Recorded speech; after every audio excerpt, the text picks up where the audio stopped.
Գյուրջան Կասկադ, հասանելի բնակարաններ 65 ամիս մարման ժամկետով։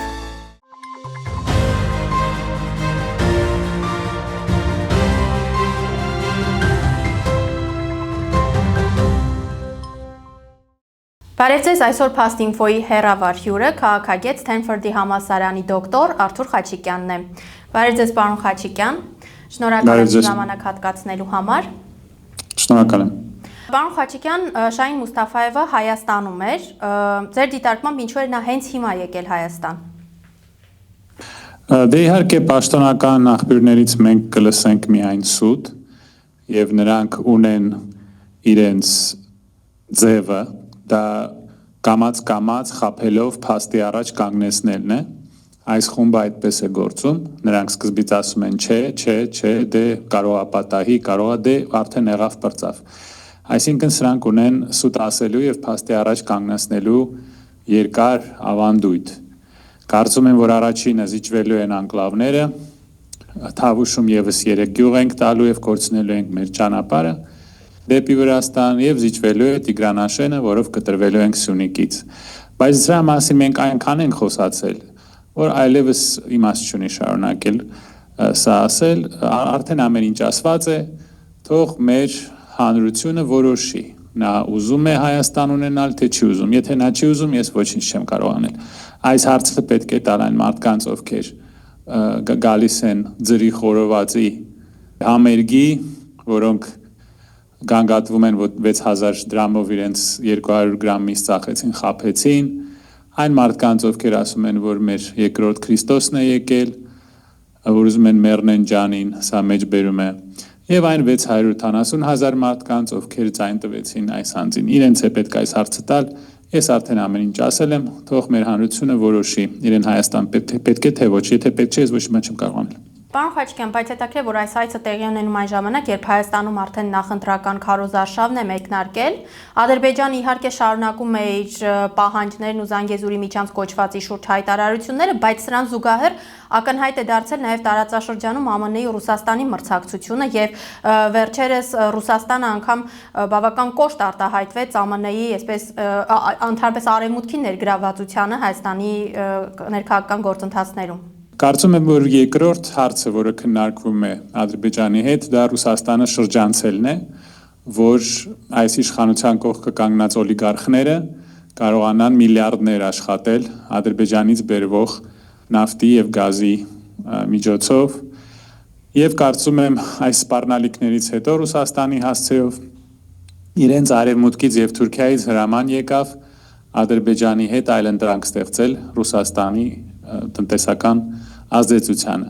Նորից եմ ասում, եթե մեր ժողովուրդը վտանգ չի զգում, մեր հանրությունը վտանգ չի զգում, որ կախվածության մեջ ընկնի մի երկրից, որը մի քանի տարի առաջ 5000 հայ տղա է սպանել եւ 7 անգամ մեր վրա հարձակվել է եւ Ղարաբաղը հայաթափել է եւ մեր եկեղեցիները տաճարները պայթեցրել է եւ մեր գերեզմանները ավիրել է եւ հիմա էլ մեղրին են կորցրել արդեն։ Բոլորը ասում են, որ սա Զանգեզուրի միջանցք է։ Եթե մեր հանրությունը վտանգ չի զգում, ուրեմն թող ադրբեջանցիները անեն ինչպես ուզում են։ Այլևս անհնար է այս հանրությունը արթնացնել։ Ինչ վերաբերում է Ռուսաստանի եւ Ամերիկայի հակամարտությանը, սա նախ մեր թեման չէ, մենք պետություն չունենք, որ մենք մտածենք, թե մեր արտաքին քաղաքականությունը ինչ պետք է լինի։ Մենք դարել ենք ինքնավար հանրապետություն կամ անգամ ինքնավար մարզ Ադրբեջանի եւ Թուրքիայի կազմում։ Մենք ունենք մի դեսպանատուն Երևանում, որը ուղղակիորեն կատարում է Ալիևի եւ Էրդողանի հրամանները, որը մի քանի օրից Եվրոշոու է սկսելու Երևանում, Եվրոթատրոն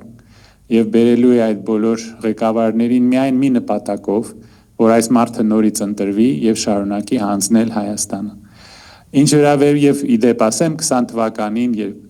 44 օր մեր տղաները կռվում էին, այդ եվրոպացի երեսպաշտներից ոչ ոք հարկ չհամարեց գալ Հայաստան, մեզ օգնել, Ղարաբաղը պաշտպանել, մեր տղաներին պաշտպանել, նրանք թքած ունեին։ Նրանք հանգիստ նստած Եվրոպայում նայում էին, թե ինչպես են էթնիկ զտման ենթարկում հայերին։ Բայց երբ որ պետք է այս դավաճանական խումբը թողնել իշխանության, նրանք իհարկե կգան, որպես իրեն օգնել։ Ինչ վերաբերվում է Միացյալ Նահանգների եւ Ռուսաստանի առճակատմանը, Ես հոգնել եմ արդեն ասել, որ աշխարհը գնում է արդեն ոչ թե գնում է, արդեն մենք ունենք երրորդ համաշխարհային պատերազմ պրոքսի ձևով, այսինքն անուղղակի ձևով։ Իրանի շրջափակումը հարավից, բանակցությունների տապալումը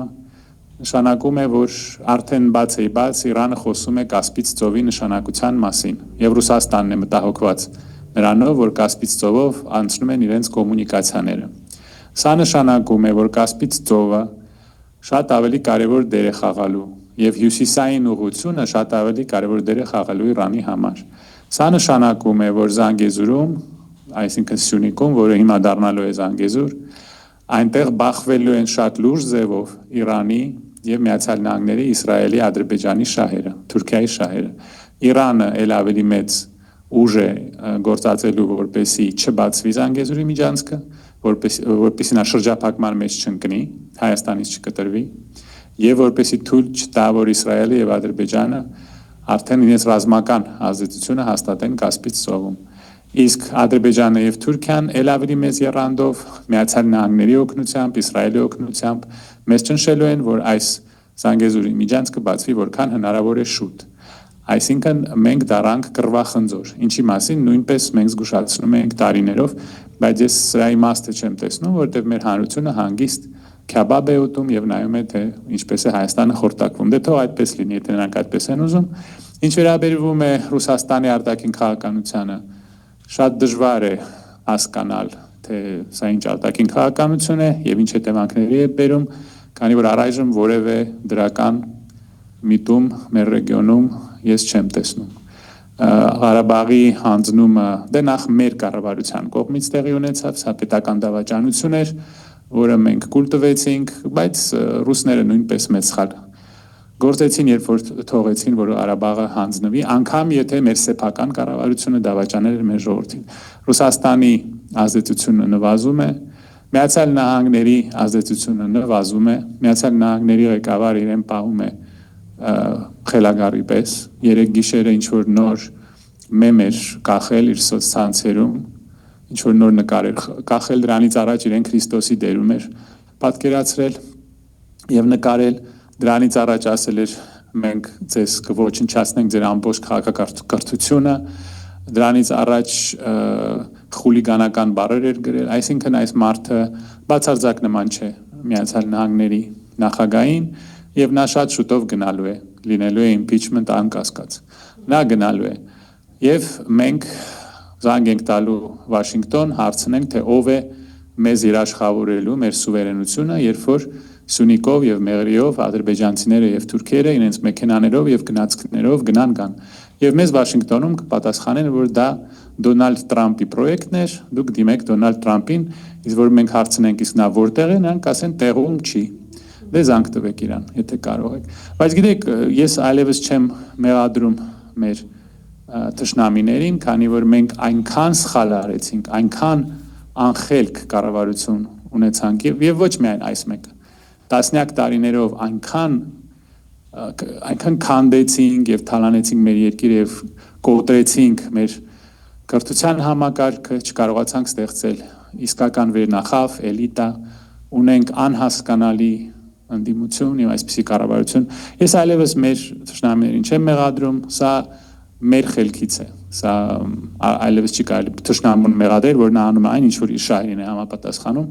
իսկ մենք ունենք այս խելագար կառավարությունը դավաճանական, որը շարունակում է հանձնել Հայաստանը եւ մեր հանրությունը հանգիստ զբաղված է ճաշկերույթներով։ Ես այլևս որևէ բան չեմ ուզում ասեմ, ինչ թող լինի այնպես, ինչպես ուզում է մեր հանրությունը։ Պարոն Խաչիկյան, լուրեր են շրջանառվում, որ հայկական կողմը նաև Ադրբեջանի հետ արդեն համաձայնեցնում է 300,000 ադրբեջանցիների վերադարձի հարց, ընդ որում նրանք պետք է բնակեցվեն Հայաստանի խորքային շրջաններում, Արզականից մինչև Սևանի ափեր։ Նաև հարց է առաջանում, եթե իրոք ադրբեջանցիներ գան Հայաստան, բնակվեն այդ շրջաններում, բարձրանալու է անվտանգության խնդիրը, բարձրացվելու է անվտանգության խնդիրը, այդ ժամանակ օրինակ ով է ապահովելու երկու ժողովուրդների միջև անվտանգություն, ինչ հսկողություն է իրականացվելու, մտավախություն չկա, որ արդեն ադրբեջանական կողմը կսկսի այսպես զինված ներկայություն կտեղակայի այդտեղ։ Ես սրա մասին խոսել եմ 5 տարի, որ սկզբից գալու են ադրբեջանցիները, նրանց հետևից գալու է Ադրբեջանի ոստիկանությունը, հետո գալու է Ադրբեջանի եւ Թուրքիայի բանակը։ Ես սրա մասին խոսել եմ 5 տարի, եթե մարդիկ դեռ ասում են իրենց երեխաների կյանքից 20 տարի կտան մեր նոր Քրիստոսին, ուրեմն խնդիրը ադրբեջանցիները չեն։ Մենք հիվանդացանք, մեր հասարակությունը լուրջ հիվանդություն ունի, որը շատ դժվար է բուժել, մենք ունենք այս սեկտան, աղանդի անդամները, որոնք եթե վաղը Ադրբեջանի բանակը մտնի Երևան գնա հանրապետության հրապարակ, նրանք ասեն ոչինչ, մենք ունենք մեր Քրիստոսին, մենք Քրիստոսը մեզ կօգնի, մենք մեր Քրիստոսի հետևից կգնանք Կրասնոդար կամ Սև ծովով ման կգանք ջրի երեսով, այսինքն մենք ունենք ծանր հոգեբանական հիվանդություն։ Ինչ վերաբերվում է նրան, թե ինչը կբարձրանա, վտանգները կբարձրանա, թե չէ, եթե ադրբեջանցիները գան ապրելու Հայաստանում, կբարձրանա ոչ թե վտանգը, այլ կբարձրանա Երևան, Վենա, Երևան, Ֆրանկֆուրտ, Երևան, Փարիզ, Երևան, Մոսկվա, Երևան, Աբու Դաբի ավիատոմսերի գները, կտրուկ կբարձրանա, որովհետև տասնյակ հազարավոր մարդիկ ճամպրուկներ են պատրաստելու եւ դուրս են գալու Հայաստանից։ Ես սրա մասին խոսել եմ 5 տարի, այլևս կրկնել չեմ ուզում։ Ընդհանրապես ինձ այլևս անիմաստ է ինձ հարց տալը։ Մեր լրագրողները պետք է դուրս գան փողոց, մարդկանց մոտենան եւ ասեն. 300,000 ադրբեջանցի վերադառնալ է Հայաստան։ Դուք ինչ եք կարծում։ Սա նորմալ է մեզ համար։ Եվ եթե մարդիկ ասում են այո նորմալ է, որովհետեւ մենք նոր Քրիստոս ունենք, այլևս որևէ հարց պետք չի տալ։ Թող լինի այնպես, ինչպես ուզում է մեր հասարակությունը։ Պարոն Խաչիկյան, բայց մարդիկ ասում են նորմալ չէ, եւ երբ փողոցում զրուցում ենք քաղաքացիների հետ, նրանք պատասխանում են, որ չեն ընդունում Նիկոլ Փաշինյանին, չեն ընտրել եւ չեն պատրաստվում ընտրել Նիկոլ Փաշինյանին։ Ուրեմն այս հարցերը պետք է տալ մեր ընդդիմությանը, ինչպես եղավ, որ 8 տարվա ընթացքում դուք չկարողացաք այսպիսի խայտառակ պարտության տարած ռեժիմը իշխանությունից հեռացնել, ինչպես եղավ, որ դուք 5 բողոքի շարժում տապալեցիք, 5, վերջինը Բագրատ Սրբազանին էր, ով էր տվել այն հանճարեղ խորհուրդը, որ ինքը պետք է մի ժամ տա այս անձին, հետո էլ 15 րոպե։ Ես ուզում եմ տեսնել այդ մարդուն, այս քաղաքագիտական վերլուծության, այս խորքը, գիտեք, այս հանճարեղ քաղաքագիտական այդ վերլուծությունը ես ուզում եմ տեսնեմ, այդ ով է ասել իրան, որ պետք էր սրան ասել 15 րոպե եմ քեզ տալի, ես հետո էլ դրանից հետո ասել վաղը եկեք սուրճ կխմենք։ 70,000 մարդ էր Երևանով ման գալիս կարծեմ։ Ասենք 50-70, շատ մեծ թիվ էր, եւ դա էլ տապալվեց։ Ով էր դուրս գալի բեմ, էլի իր չկարողանալով հաղթահարել իր փոքրիկ Նապոլեոնի կոմպլեքսը 5-րդ անգամ դուրս գալիս բեմ եւ գոռում էր Արցախ, մինչեւ մարդիկ գնացին տուն։ Ովքեր էին այդ մարդիկ եւ ինչու են նրանք հիմա նույնպես վերադարձել եւ գլխավորում որոշ ուժերը անդիմության։ Ինչու մեր ժողովուրդը, որը 8 տարի ասում է, որ մեզ պետք է այլընտրանք, մենք չենք ուզում տեսնել որոշ մարդկանց, այլընտրանք տվեք մեզ եւ մենք կարծում ենք, որ ունենք այլընտրանք, ես կարծում եմ, որ այո, ունենք այլընտրանք, բայց ինչու այն մարդիկ, ովքեր պատկանում են որոշ ուժերին, որոնց մարդիկ չեն ուզում տեսնել, ինչու են նրանք գնում եւ տարբեր ուժերին միանում, որպեսզի այդ ուժերը նույնպես դառնան նախկին։ Ես չեմ հասկանում մեր ընդդիմության այս հիվանդությունը, մեր ժողովրդի դժբախտությունն է, ասել եմ շատ անգամ, էլիտայի բացակայությունը։ Մենք չունենք իսկական կրթված, ազնիվ, ազգանվեր, ոչ նարցիսական, համեստ մարդիկ, ովքեր ոչ թե ուզում են բեմ դուրս գալ ամեն անգամ եւ այս նարցիսական այդ էքստազը ստանալ, որ նրանք ուշադրության կենտրոնում են, այլ որոնք ժողովրդի հետ կխոսեն, ժողովրդին կհասկանան, ինչ որ լուծումներ կառաջարկեն, ոչ թե կսկսեն գրփել ու իրանց մերձակա օլիգարխներին հարստացնել եւ իրենց ծանոթներին եւ ընտանիքի անդամներին։ Այն էլ արդեն որերորդ տարին է, մանավանդ այս ռեժիմը կամ նախկինում, որ մարդիկ փող են թալանում, չգիտեմ, դա երևի եղել է, իհարկե եղել է, բայց հիմա նոր բառ են գտել պարգևավճար, այսինքն հիմա որ բյուջեից փող ես գողանում, անունը դնում ես պարգևավճար։ Ես չգիտեմ էլ որ մեկը ասեմ, մեր ընդդիմությանը դուք գիտեք, ես բոլորին փորձում եմ օգնել, նախ նրանք սկսեցին իրար վրա ցեխ լցնել, այն էլ վաղուց, այն էլ այն մարդկանց, ովքեր անգամ իրենց օգնում էին, օրինակ ես չգիտես ինչու սկսեցին իմ վրա ցեխ լցնել, ես դա չեմ հասկանում, այդ գիտեք այդ գավառական Նապոլեոնի այդ ատելությունը, նախանձը, հետևից խփելը, դա է, նրանք դա են, մի մասը, ոչ բոլորը իհարկե, ես չեմ հասկանում այն մարդկանց, ովքեր 1.5% ունենալով գնում են ընտրությունների, որպեսզի պարտվեն եւ այդ ձայնը տան այս ռեժիմին, քանի որ չեն կարողանում իրենց Նապոլեոնի թագը իրենց գլխից հանել, չեն կարողանում եւ գնալու են մսխեն այդ ձայները, փոշիացնեն։ Չեմ հասկանում ինչու այն մարդիկ, ովքեր այսքան անգամ դուրս են եկել բեմ եւ ժողովուրդը իրենց ասել է հեռացեք,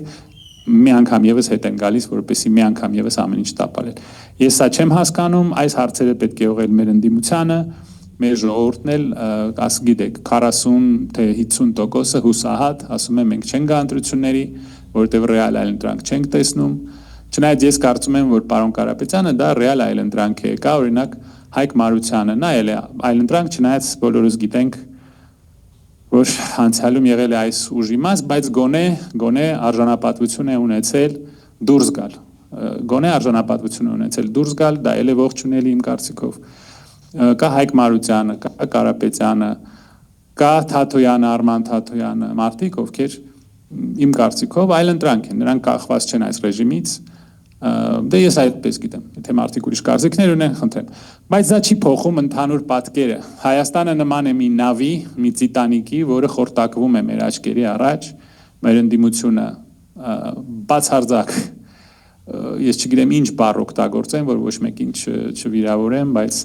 մեր ընդդիմությունը իրեն պահում է անպատասխանատու ձևով, զբաղված է իրենց էգոներով, իրենց եսասիրությամբ, մանդատների բաժանումով, այդ ցուցակներում ով է առաջի տեղում, ով է 5-րդ տեղում, ուղղակի ծիծաղալի է։ Իսկ այս ռեժիմը շարունակում է հանձնել Հայաստանը եւ կրկնում եմ, երբ որ 300,000 ադրբեջանցի վերադառնան Հայաստան, աճելու է ոչ թե մեր անվտանգության վտանգը, այլ աճելու են Երևանից դուրս գնացող չվերթների, տոմսերի գները։ Ես անձամբ գիտեմ հարյուրավոր մարդիկ եւ լինելու են տասնյակ հազարավոր մարդիկ, ովքեր հասկանալու են, թե սա ուր է գնում եւ Հայաստանը լքելու են։ Պարոն Խաչիկյան, Նիկոլ Փաշինյանը արդարացնում է Ադրբեջանի մշակութային ցեղասպանությունը եւ հատկապես Ստեփանակերտում եկեղեցիների ոչնչացումը եւ հայտարարում, որ մենք նույն բանը կանենք, եթե վերադառնանք Արցվաշեն։ Այստեղ երկու կարևոր խնդիր կա։ Առաջինը Նիկոլ Փաշինյանը մեզ համեմատում եւ նմանեցնում է քոչվոր եկվոր արհեստածին պետություն ձևավորած այս զանգվածի հետ, մոռանալով, որ երբ Ալիևի ռեժիմը բռնազավթեց Շուշին, այնտեղ մզկիթը վերականգնված էր հենց հայկական կողմի շնորհիվ եւ մյուս վտանգավոր թեզը այն է, որ Նիկոլ Փաշինյանը հրաժարվել է Արցախից, այն համարելով Ադրբեջանի մայր, բայց հիմա էլ կարծեք թե հրաժարվում է դրա հայկականությունից։ Եվ Արցվաշենը եւ Արցախը դրանք հայկական են եղել եւ կլինեն, սակայն ես Նիկոլ Փաշինյանի ստացվում է, որ մենք ենք օկուպացրել, այդ տարածքները, չէ՞ որ մենք ազատագրել ենք ժամանակին մեր հողերը, հիմա դրանք բռնազավթված են ադրբեջանական ռեժիմի կողմից։ Ես չեմ մեկնաբանելու որևէ բան, որը կապված է այս խելագար մարդու զառանցանքների հետ, որովհետեւ նա ամեն օր նոր բան է ասում եւ ամեն օր մենք նա հիվանդ մարդ է, նախ պետք է պարզել նա հայ է թե ոչ, ինչ որ երևի ձև կա, ասենք արյան անալիզներ վերցնել, հասկանալ, նա որ ազգությանն է պատկանում, նա ունի պաթոլոգիական ատելություն իր սեփական ժողովրդի նկատմամբ, քանի որ դե ասել եմ, անհաջող լինելով, կյանքում ոչ մի բանի չհասնելով, նա մեղադրում է, ինչպես դա անում են այսպես կոչված աբիժնիկները, նա մեղադրում է իր շուրջը գտնվող մարդկանց դրա մեջ եւ ատում է իր ազգը։ Սա ատելություն է, դե հասկանալի է ինչու է ատում սեփական ձախողումների եւ անհաջող լինելու համար։ Ես չեմ մեկնաբանելու այս բառերը որևէ ուրիշ երկրի, ոչ միայն պետական ղեկավար, այլ գոնե հասարակական գործիչ, անգամ հասարակական գործիչ, անգամ շարքային քաղաքացի, որևէ ուրիշ երկրում չեր ասի, որ իր երկրի մշակութային ժառանգությունը ոչնչացնելը դա նորմալ է, որովհետև իր երկիրը նույնպես դա կոչնչացնի։ Սա վերջի անգամ սա եղել էր, երբ որ մահմեդական թե իսլամական պետությունը ISIS-ը Սիրիայում եւ Իրաքում ոչնչացնում էր ոչ մահմեդական տաճարները, քանդակները եւ այլն, եւ ամբողջ աշխարհը փորձում էր դա պաշտպանել։ Օրինակ Իրաքում ոչնչացնում են հազարավոր պատմություն ունեցող քանդակներ, անունը մոռացել եմ, եւ ամբողջ աշխարհը փորձում էր կանգնեցնել նրանց ոչնչացումը։ Իսկ մեր դեպքում ոչ միայն աշխարհը չի մտածում, ոչ մի բան չի ասում մեր տաճարների ոչնչացման մասին, այլ այս անձը, ում 680,000 մարդ ձայներ տվել, նա ասում է, որ նորմալ է, որ ոչնչացնեն մեր տաճարները։ Սա արդեն դարել է խելագար մարդու երազ։ Սա ոչ Հայաստան է, որը ես ճանաչում եմ, սա ոչ հանրապետություն է, ոչ սուվերեն պետություն է, ոչ էլ առողջ հասարակություն է։ Սա դարել է խորապես հիվանդ, ինչ-որ խելագար մարդու երազ։ Այսպիսի բան դուք չեք տեսնի որևէ ուրիշ երկրում։ Մնացածը թող որոշի մեր ժողովուրդը հունիսի 7-ին։ Եթե հունիսի 7-ին նրանք նոր Քրիստոս են ընտրելու, այլևս ոչ ոք, ոչ մեկից չբողոքի, ոչ էլ թուրքերից, ոչ էլ ադրբեջանցիներից, այո, նրանք կմտնեն Երևան եւ ճիշտ կանեն եւ ես էլ դա կընդունեմ, որովհետեւ մեծ խնդիրներ ունի հենց մեր հասարակությունը։ Դա մեր մեղքն է արդեն, ոչ թե իրենց։ Պարոն Խաչիկյան, դուք ձեր խոսքում անդրադարձաք Իրան-ԱՄՆ-Իսրայել պատերազմին, նշեցիք նաև, որ Դոնալդ Թրամփին իմպիչմենտ է սպառնում, բայց այդ ամենով հանդերձ Դոնալդ Թրամփը արդեն հայտարարում է, որ պատրաստ է նաև Իրանի երկարաժամկետ այսպես տևական շրջափակմանը։ Ձեր դիտարկմամբ դա ինչ հետևանքներ կարող է ունենալ Հայաստանի համար եւ նույն Զանգեզուրի միջանց կոչվածի հարցում հնարավոր է, որ լինի Ադրբեջանի համար կանաչ լույս, որպեսզի միանգամից զենքի ուժով խնդիրը կարգավորվի, որտեղ Իրանը օրինակ զբաղված կլինի Իսրայելի եւ ԱՄՆ-ի դեմ ռազմական գործողություններով կամ իր գոյաբանական պայքարի մեջ կլինի։ Այո, ես սրա մասին շատ անգամ ասել եմ, տարիներով ասել եմ, որ եթե լինի պատերազմ Իրանի հետ, Թուրքիան եւ Ադրբեջանը սեղանի տակ կլուծեն Զանգեզուրի միջանցքի հարցը, եւ նրանք հենց դրա մասին էլ բանակցում են։ Այդպես էլ եղավ։ Անցյալ տարի, ինչպես միշտ այս խումբը մեզ փաստի առաջ կանգնեցրեց, հանձնեց մեղրին, հարցակվեց այն մարդկանց վրա, ովքեր ճշմարտությունն էին ասում մեր ժողովրդին, օրինակ ես, որ ես ասում եի, որ սա Զանգեզուրի միջանցք է, ձեզ խաբում են, ուրիշ անուն են կպցրել, բայց մենք հանձնեցինք մեղրին։ Նրանք հարցակվեցին իրենց ամբողջ թմով, այդ վախկոտ մարդիկ, այդ թոգից փախած շնիկներին բաց թողեցին, որ հարցակվեն իմ վրա եւ իմ գործընկերների վրա, որովհետեւ մենք մարդկանց ասում էինք ճշմարտությունը։ Մենք այլևս չունենք Իրանի հետ սահման, մեղրին հանձնված է, ուզում եք 30 անգամ ասեք սուվերեն բառը, սուվերեն բառը նշանակում է տոտալ եւ էքսկլյուզիվ վերահսկողություն ձեր տարածքի վրա առանց որևէ երրորդ ուժի միջամտության։ Գնացեք ինտերնետ, նայեք բրիտանական հանրագիտարան, նայեք ամերիկյան կոնգրեսի գրադարան, նայեք Ֆրանսիայի ակադեմիայի բնորոշումը, նայեք ցանկացած գիրք միջազգային հարաբերությունների պատմությունից, թե ինչ է նշանակում սուվերենությունը։ Մենք զիջել ենք մեղրին, մենք կորցրել ենք այդ սահմանը եւ ժամանակի հարց է միայն, երբ Ադրբեջանը եւ Թուրքիան դա կկառուցեն, դրանից հետո Սյունիքը կվերցնեն իրենց ձեռքը։ Եվ այո, այս պայմաններում, ինչպես ասեցի, Միացյալ Նահանգները, Թուրքիան, Ադրբեջանը եւ Իսրայելը շահ ունեն, հետաքրքրված կլինեն, որ հյուսիսից էլ կտրվի Իրանի կապը աշխարհի հետ եւ դա կանեն Զանգեզուրի միջանցքը արագ բացելով, մեր սահմանը փակելով եւ դրանից հետո Թուրքիան եւ Ադրբեջանը դուրս են գալիս Կասպից ծով, որով հիմա անցնում է կենսական կոմունիկացիաներն են անցնում Իրանի համար, քանի որ հարավից Իրանը շրջափակման մեջ է, մնացել են հյուսիսի այս ճանապարհները եւ Ռուսաստանի համար նույնպես սա շատ կարեւոր է, քանի որ դա նույնպես Ռուսաստանի մեկուսացման ծրագիր է, բայց թե ինչ են մտածում Մոսկվայում, ես չգիտեմ։ Նրանք ունեն իրանց եվրասիական այդ մարդկանց, պրոթուրքական լոբին, եվրասիական այդ դպրոցը, իրենց այդ ես չեմ խոսում կառավարության մասին, բայց որոշ մարդիկ կան, որոնք խորհուրդներ են տալիս կառավարությանը, դե թող իրենց խորհուրդների արդյունքները վայելեն, որ Ռուսաստանը այսպիսի վիճակում է։ Եվ վերջում պարոն Խաչիկյան, ձեր դիտարկմամբ ինչ հնարավոր ելք կարող է ունենալ այս Իրան-Իսրայել ԱՄՆ պատերազմը, որովհետև սա փաստացի նաև սպառնում է Ռուսաստանի եւ Չինաստանի շահերին եւ այդ հնարավոր ելքի դեպքում հետևանքները Հայաստանի համար։ Երևի լինելու է ինչ-որ ի վերջո ինչ-որ համաձայնություն, Իրանի հիմնական պահանջները դուք գիտեք, Հորմուզի նեղուցի վերահսկողություն, ուրանի հարստացման հնարավորություն, փոխհատուցում, սանկցիաների չեղարկում, ամերիկյան բազաների փակում ռեգիոնում եւ այլն եւ այլն։ Կարծում եմ